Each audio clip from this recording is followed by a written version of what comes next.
when you go to change out the drive belt, you're going to need to refer back to how to take the print engine out in order to get to the drive belt. Stop! This training video on Bizerba equipment is provided as a customer service to Vande scale customers who have purchased Bizerba product from Vande scales in the past. Since 2015, Vande scales has stopped selling Bizerba and designed our own weight price labeling product so that we can properly support our valued customers.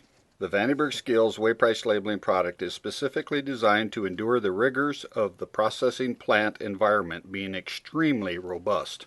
The Vande scales weight price labeling equipment is designed to be lower cost to purchase, easier and simpler to operate, much lower cost to maintain, much lower cost to service, and easily serviced by your own technicians while being washdown capable and extremely durable. We have felt your weight price labeling pain over the years and promise not to overprice parts or services, keep the design simple, and use normal industry available parts.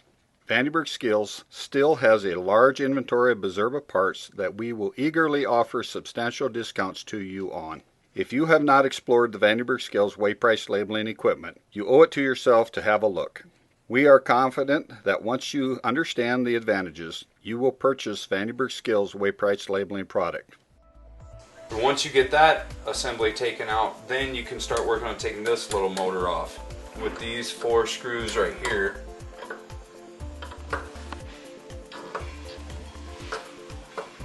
After you get the 4 screws out, then you can just pop this open and the belt just comes right out, and you put it back on and line 4 holes so you can put the screws back in. Make sure this cable goes out to this side right here.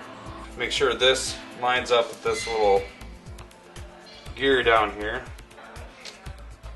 There you go, just like that.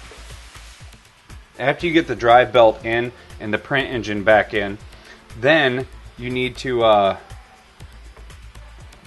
move this gear right here. It's on an oblong screw there, to where the more you move it, the tighter it's a tensioner. So once you get in the right spot, then you can tighten it up with this, your bit, as long as it doesn't move on you. And then once you tighten it up, just kind of use your screwdriver and see how tight this is, and make sure it's not too tight but not too loose, and it can move freely, and try and move it up and down, and as long as it's moving good, it's fine. And that'll be it for testing that.